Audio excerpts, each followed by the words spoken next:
This is TCE number 23, Our Lady of Good Success for today.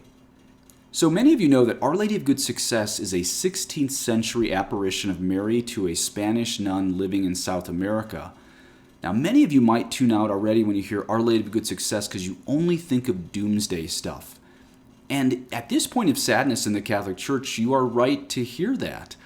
We know that I think it was Pope John the 23rd said that there were all these traditionalists who were prophets of doom, basically implying people shouldn't listen to him. The problem is those prophets of doom in the 1950s, what their predictions of what was happening in the church in the 60s actually did come true, and these dovetail very much with what Our Lady of Good Success said was going to happen. But in this weekend, when there's a lot of traditional Catholics out there that are pretty sad, I'm going to give you these quotes from Our Lady of Good Success, this Vatican-approved apparition, and you're going to hear in the final words of it why it's so encouraging and the virtues Mary told us to have when it appeared that the Catholic Church hierarchy was collapsing and that even the faith was collapsing. Of course, we know that could never happen, but we hear the virtues that Mary tells us that we would need in the 20th century, and I'm going to make an argument that this also brings us to the 21st century, and especially this week. Let me give you the basics. This is from OurLadyOfGoodSuccess.com. Quote, between the years of 1594 and 1634, the Blessed Virgin Mary appeared to a cloistered Conceptionist sister in Quito, Ecuador, named Mother Mariana de Jesus Torres. During those 40 years, Our Lady appeared to her asking that she wished to be known under the title of Nuestra Señora del Buen Suceso, which in English translates to Our Lady of Good Success. She spoke to Mother Mariana about the future times that were to come for the Catholic Church, particularly during the 20th century. Our Blessed Mother described for her the grave crisis that would take place in the Church and also in society in general. In fact, the gravity of this crisis was conveyed so distinctly that it caused this poor sister to die from the effects of watching what was to happen to the Church in the future, end quote. Now again, this is a Vatican-approved apparition of Our Lady to a nun. Some people doubt this. There's even some Catholics that doubt this is a real apparition. Fine, but then you're going to have an even harder time explaining how a nun in the 16th century, who knew nothing of the following evils I'm about to read to you, could have ever guessed this was the case, especially since up to this point in history, these 1,500 years of Catholic Church history, there was nothing close to the things that I'm about to read you that happened in the apparitions that she saw that would happen in the Catholic Church in the 20th century. I'm going to give you these quotes from the website of the American Society for the Defense of Tradition, Family, and Property, also known as TFP. They have a really good website on this because there's some groups just go way overboard on the whole thing. This is a very sober appraisal that I think it's translated pretty directly from the Spanish. But these are the things that Mary, the Mother of God, said to Mother Mariana would happen, this nun, in the 20th century, 500 years before it happened. This was what the Immaculate Virgin Mary said would happen in the Catholic Church in the 20th century. And I'm going to propose probably some of these last things bleed very much into the 21st century, especially our current situation in the Catholic Church. But let's start with what probably started in the 1950s onwards. Quote, unbridled passions will give way to a total corruption of customs because Satan will reign through the Masonic sects, targeting the children in particular to ensure general corruption. Check. Unhappy the children of those times, seldom will they receive the sacraments of baptism and confirmation. As for the sacrament of penance, they will confess only while attending Catholic schools, which the devil will do his utmost to destroy by means of persons in authority. Check. The same will occur with Holy Communion. Oh, how it hurts me to tell you that there will be many and enormous public and hidden sacrileges. Check. In those times, the sacrament of extreme unction will be largely ignored. Many will die without receiving it, being thereby deprived of innumerable graces, consolation, and strength in the great leap from time to eternity. Check. In those times, the atmosphere will be saturated with the spirit of impurity, which like a filthy sea will engulf the streets and public places with incredible license. Innocence will scarcely be found in children or modesty in women. Check. There shall be scarcely any virgin souls in the world. The delicate flower of virginity will seek refuge in the cloisters. Without virginity, fire from heaven will be needed to purify these lands. Check, except the second part. Sects, having permeated all social classes, will find ways of introducing themselves into the very heart of homes to corrupt the innocence of children. The children's hearts will be dainty morsels to regale the devil. Check. Religious communities will remain to sustain the church and work with courage for the salvation of souls. The secular clergy, that means diocesan priests, the secular clergy will fall far short of what is expected of them because they will not pursue their sacred duty.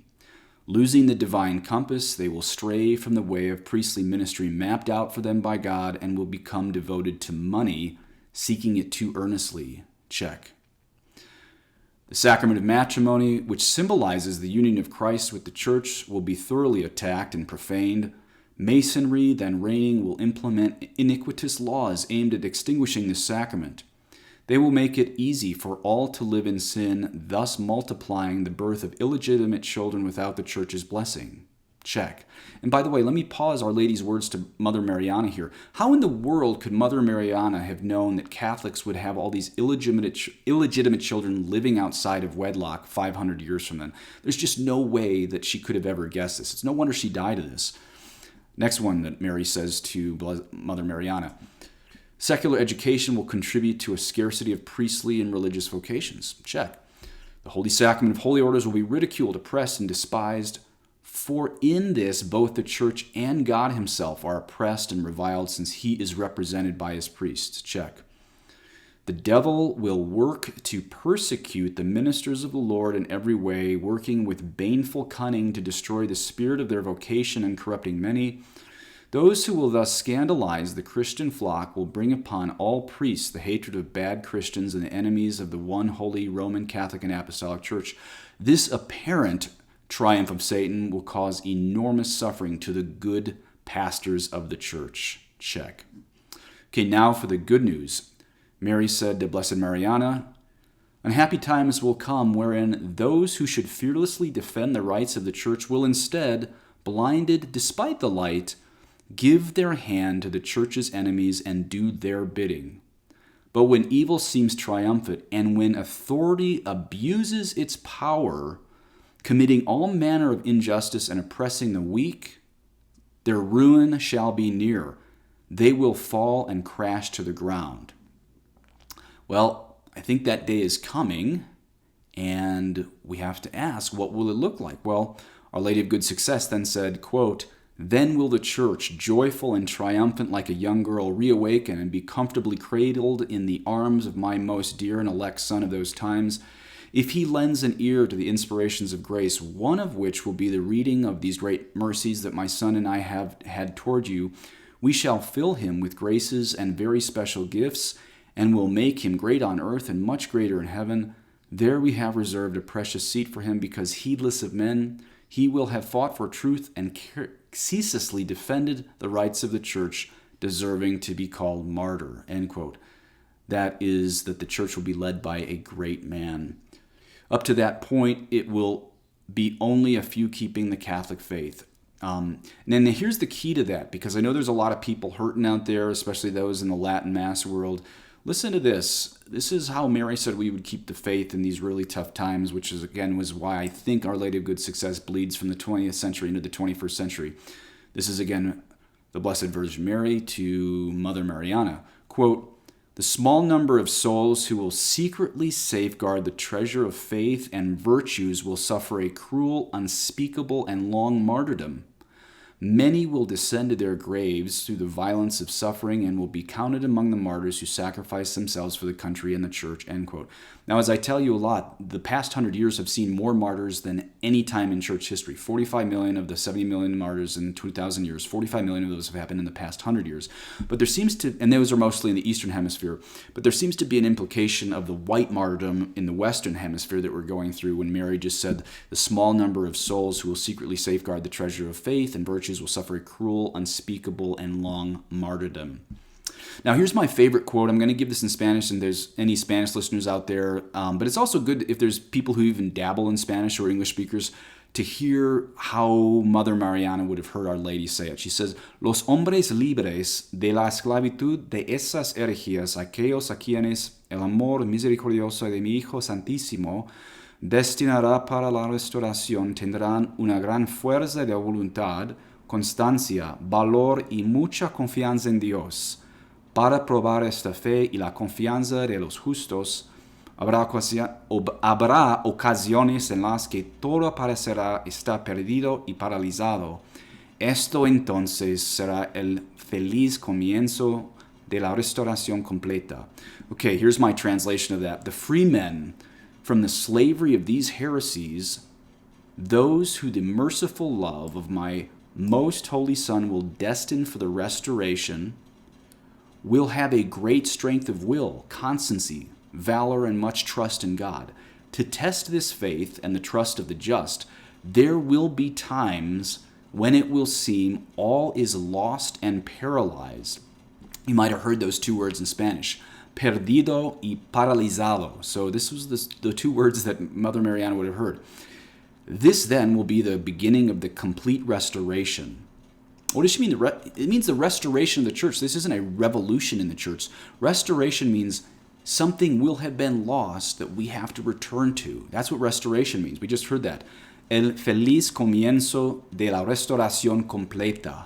Complete restoration. A happy beginning of this complete restoration of what will be lost. But notice right there that trust in God there is tied not to being a little doormat, but Our Lady there links trust in God to three other virtues that are pretty surprising. Strength of will, constancy, and valor.